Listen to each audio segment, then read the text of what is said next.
Hello YouTubers, Alaska Prepper here. Ladies and gentlemen, this is going to be probably one of the last outside videos that I'll be doing for a while, being that winter is on its way. However, I am going to record my potatoes, harvesting my potatoes, so you can all see what they came out like. I'll probably be doing that tomorrow or the day after. I just wanted to have a heart-to-heart with you, ladies and gentlemen, today about the world as it stands.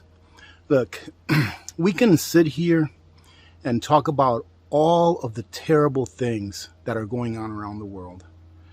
We can sit here and talk about how governments are pretty much ruining the world, literally ruining the world.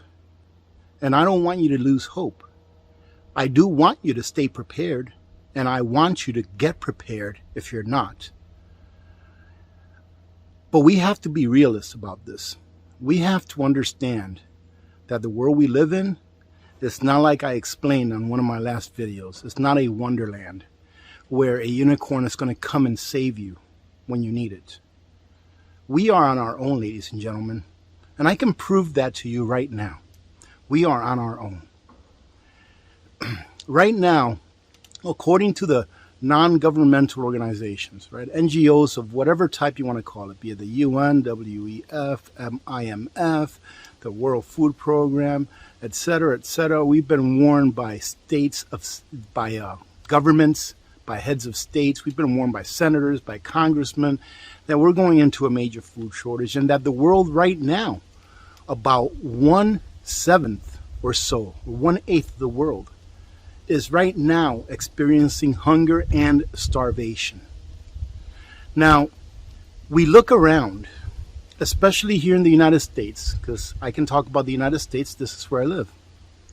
We look around and we see how much money is handed out to other countries for things other than making the world a better place, for armament, for wars, for things like that. And then we hear these non-governmental organizations, I think it was about a year or two ago, that the World Food Program told or put out on a tweet that if Elon Musk would give up about $6 or $7 billion, that would end world hunger.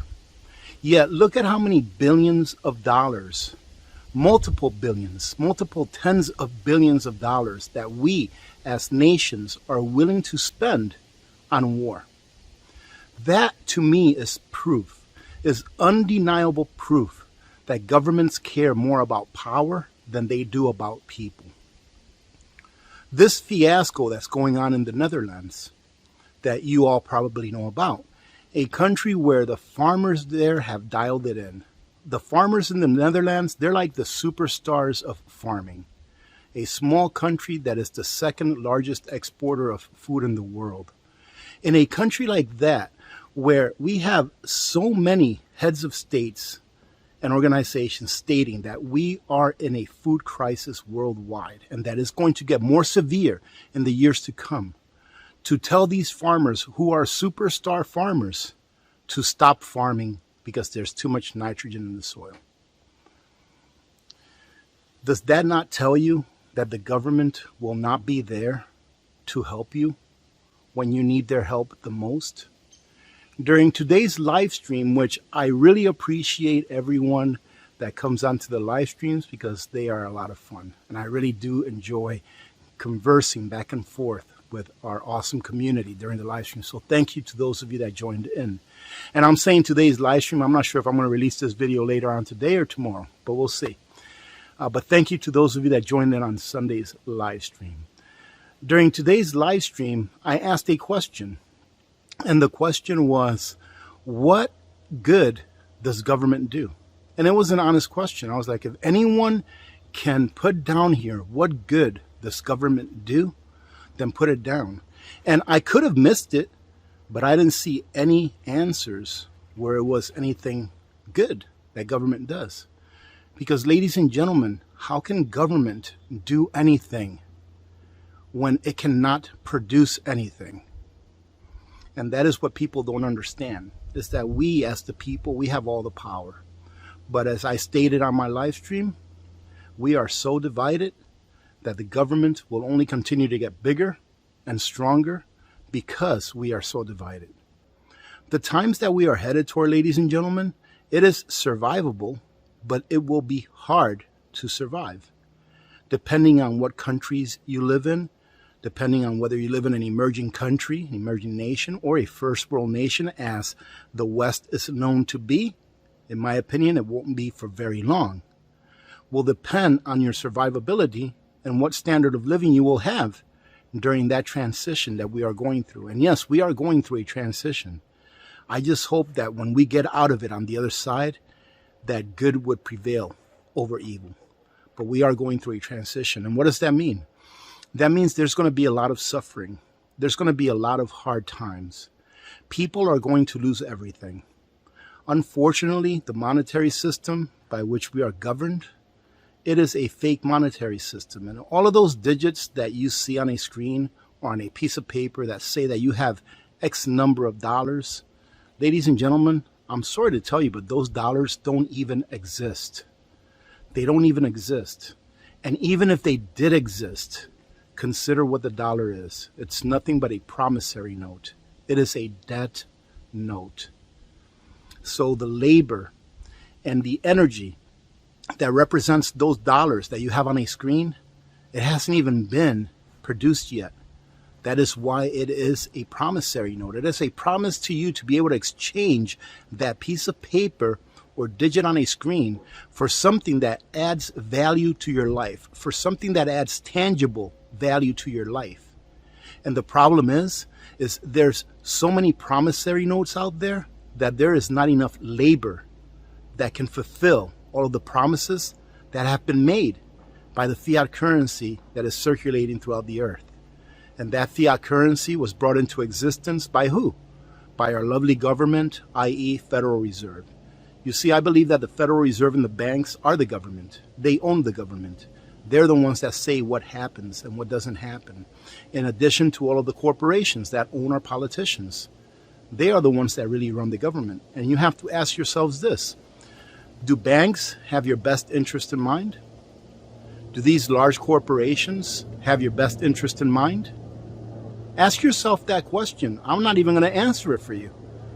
But if you can honestly answer that question, then ask yourselves, who is going to be there to save me if I don't take the time now to save myself? Now, I'm not going to stand here and lie to you. I enjoy doing videos immensely. I enjoy the fellowship that we have with each other when we do our live streams. I enjoy people participating in the conversation, whether they agree with me or not. And the reason I'm talking to you today is because I really hope that you are taking it to heart. I hope that you're going out there and preparing as much as possible. I saw a video today, and I mentioned this during the live stream, but I saw a video and I forget the name of the YouTube channel, but I'm going to leave it on a link and on a card up here in the right-hand corner of a really nice young man. He's like a YouTuber that's, I don't think he's been around that long, but he's grown like crazy, which is awesome because he is spreading the word of preparedness. And that is important. You see, I've told so many people it's not a competition. This YouTube thing is not a competition. The more, the better.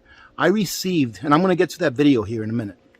I received an email from a YouTuber who has less than 1,000 subscribers. And this person asked me, would I be able to come on your channel and you interview me so that I can get a little bit of recognition? And they told me this is what my channel's about. This is what I do.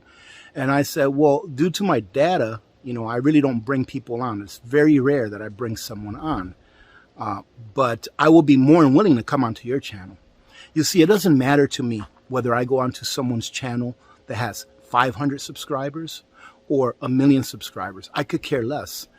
What I care about is that we reach people that maybe otherwise we would not have been able to reach had I not taken that opportunity to go on someone else's channel. Because we all have different demographics that subscribe to our channels and things like that. And it's all about reaching people to make sure that at least they have the chance to hear the message that, hey, you need to be preparing. I want to talk to you about the biggest market crash that we are going to have in the history of humanity, ladies and gentlemen. You have to understand the ramifications of what's going to happen. And I know there's been people talking about this for years. We're going to have this market crash. It's the biggest in the history, bigger than the Great Depression. Well, let me tell you, that is going to happen. No one can pinpoint the time. And let me tell you why it is that so many people have been warning so early on, and the system has continued to go on as it has. It's because of technology. You see, back in the day, we didn't have spreadsheets. We didn't have Microsoft or Apple. We didn't have the cloud. We didn't have satellites. We had a ledger, a left and a right, an input and an output. That's what we had. And that's what we had to work with. It was a zero-sum game. You put some in, you take some out. At the end, it should be equal, or you're either going to have excess or you're going to owe some. You're going to have a deficit. It's going to be one or the other. But now with all of the technology that we have, governments have taken advantage of that to hide what they do behind our backs. For example, in 2008, the U.S. government said that, hey, we only printed about $700 billion in quantitative easing to bail out the banks in the United States. Well, they may have done that, but they didn't tell about the other $16 trillion. This was in 2008.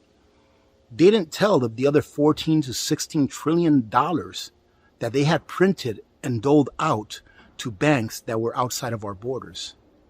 You know, right before that terrible event that happened on the 1st of September in the year 2001, the day before that terrible event, ladies and gentlemen, Donald Rumsfeld was on TV telling people in a news conference that the United States Pentagon could not account for $2.3 trillion. And it just happens to be, now remember, these are facts, okay? These are facts. And you can think what you may, but what I'm telling you right now is a fact. It just happens to be that the day after Donald Rumsfeld had that press conference saying that we could not account for $2.3 trillion. It was either 2.3 or 2.7. The day after that, we had that terrible event that happened.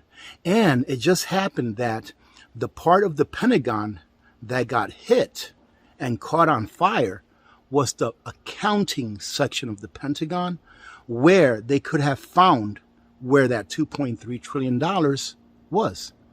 So you think for yourself, is that not odd?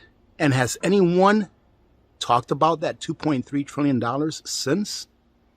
I haven't really heard of very many people talk about it. This next crash that we're going to have, it's going to be a liquidity crisis. It means that there is so many debts out there. There are so many debt units out there, so many promises out there.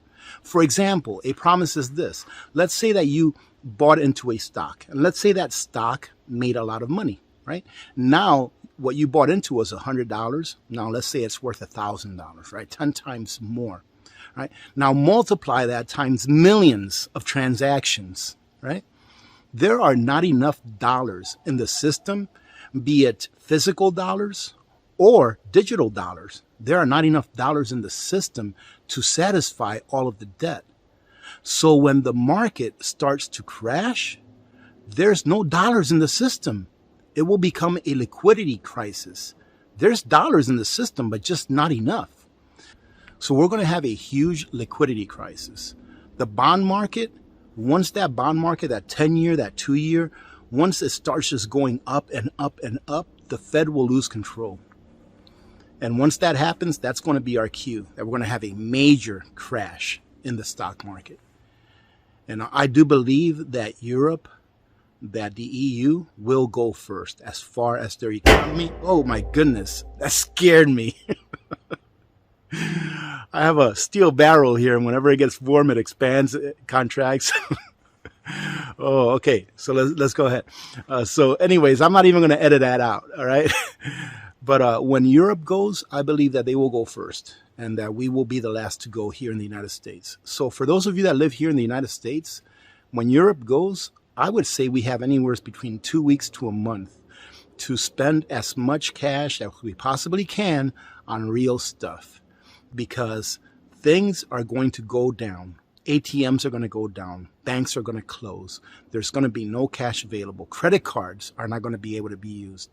Like I said, what we are headed into is going to be something that no one that is alive right now, unless you're very, very old and you went through the Great Depression or the hyperinflation event that happened in Germany, unless you're one of those that still alive, no one's ever been through this. And the way that society is now, as divided as we are, do you really think that we're going to stick together like they did during the Great Depression?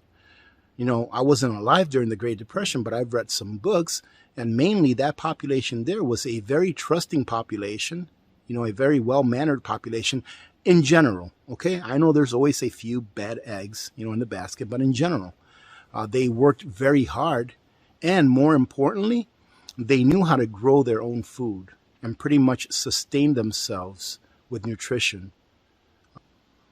Going back to the video that I saw, right, that I already left a card up there. So if you missed it the first time, there should be a card up there. You'll see it's just a little circle in the top right-hand corner. So going back to that video, this young man was showing some pictures of one of his community members that he sent to him of a Walmart in Southern California. And he said that the week prior to those pictures that he was in that Walmart and that the shelves were completely stocked. I mean, they were full. And he was asking himself, saying, hey, what kind of a food crisis is this? We don't have a food crisis. There's no food shortage going on. And then just 1 week later, he went back to that same Walmart. The shelves were stripped. No meat, no dairy, no produce. I mean, completely stripped. It looked like a swarm of locusts went through it. And that is how fast the shelves in your supermarket can get stripped. I was also stating during my live stream that whenever I do a video, when I go to like Costco and you see that the shelves are full, ladies and gentlemen, that is nothing. When you see those full shelves, that's all that they have. I know that the Costco here has a small staging area in the rear of the Costco where they can pack some things that maybe they have an excess that they can't fit on the racks. But I would say that about 90 to 95%, probably closer to 95, if not more, percent of everything that they have for sale is out on the floor. Should people get in the know in a hurry and en masse, that store would be wiped out in less than a day. And the reason I'm saying that store would be wiped out in less than a day, it's because it's a membership store, it's a club store. So there's only so many people that are members of that store. Would it be something like Safeway or Fred Meyer or something like that? Those stores would be wiped out in hours. So it's not a lot of food. You also have to take into consideration where you live. How far away are you from where you can actually get food if you don't grow your own to sustain yourselves, right? Are you far enough away to where, you know, by the time that you get to the supermarket, that there's not going to be anything left? Are you in a place like here, like in Alaska? You know, a lot of people say, well, Alaska is the best place for SHTF because you can go hunt. Well, I believe that to a certain extent, yes, you can hunt, you can forage. We have pretty rich soil here, all of those things. You know, the bad thing would be the winters are pretty harsh here, but you get used to them and you're able to adapt. But even here in Alaska, I would say that almost every single thing that we get at the store here in Alaska is imported, meaning that it comes from out of the state. There's very few things that are made right here in the state of Alaska. There are a few things. We do have I believe it's a wheat and barley farm, I think that we have in Delta Junction. For one of those of you that live in Delta, let me know. Is it a barley farm where they raise barley? And I think maybe a little bit of wheat. And we do have some cattle ranchers here or there, not very many, but we have a few, right? But here in Alaska, if you live here, you should really be taking preparedness even more serious than others, because where are you going to get your things if those barges freeze? Where are you going to get your things if the system freezes up? Because I guarantee you that if the system freezes up, Alaska is probably going to be the last thing on the mind of anyone down in the lower 48 that's trying to bring that system back up so that it can work, you know, like it worked before. So if you live here in Alaska, you know, make sure that you prepare. Make sure that you're extra prepared, because you just never know what's going to happen. Someone told me once that if I always forget the name of the Madrid fault line or something like that. I forget, the one that goes down the middle of the U.S. And for years, people have been saying, yeah, it's going to crack and it's going to split the U.S. in half or something like that, a big earthquake. They said, well, if that happens in the lower 48, that's not going to affect Alaska at all. Well, I would have to differ with that, because if that happened in the lower 48 and the lower 48 went offline, then who is going to ship us the things that we need up here? Because like I said, we get most of the things that we get from outside of our borders. Who's going to ship us gasoline? We actually have our gasoline shipped up here. So depending on where you live may depend on how much more prepared you ought to be than your average person who's prepared. Ladies and gentlemen, how long is this video going on? We're on like 22 minutes now, or 20 minutes. So, I'll end it at this. You need to get ready for what's coming, because no one is going to be there to save you. Numbers really works. If you have a big family, then make sure that you stick together. Get with a community where the people that are around you add value to your life and don't only take. That's going to be very important. Make sure that you build some trust. And we can make it through this, but it will be tough. We are going to go into some tough times. In a way, I am glad that we are closer than farther away for this big crash to happen. And that's what I believe it will be. It will be a very big crash. Unless something comes from outer space that nobody was thinking about, and just hits us. And then we have nothing to worry about if that's what happens, because it'll all be done. And then hopefully you're prepared in your own spiritual way as well. But if you don't prepare, ladies and gentlemen, you're not going to make it through this, because no one's going to be there for you. I read the comments all the time. All you have to do is pray, because Jesus is coming back. Ladies and gentlemen, do you know when Jesus is coming back? I don't think anyone knows that. I don't think any prophet knows that. I don't think anyone that's had a dream knows that. The only person that knows, or the only entity that knows when Jesus is coming back, is Jesus, and that's it. So do you really want to take that chance that you think that you're the only one that knows when he's coming back? He's giving you this opportunity right now to prepare. So get prepared. Having said that, I hope that you get something out of this, right? I'm not trying to bring you gloom and doom. That's what I want you to understand. I'm not trying to bring you gloom and doom. I'm trying to bring you reality. I want you to succeed. I know that most of the people, if not everyone that watches this channel, are patriots, meaning that you love your country.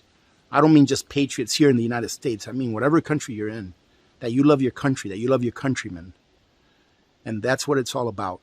Because in the end, it is our countrymen that we will have. It is each other that we will have. So count on each other instead of counting on some entity that's been doing nothing but destroying lives for the last, 100 or so years that they've taken control over our systems. Having said that, I hope you got something out of this. Remember to be good to each other. When good people do good things happen. Remember to reach one, teach one, and repeat. If we all did this, the world would be a better place, and you know that it will be a better place. Many blessings to all of you and your families. I'm Alaska Prepper. I'm out.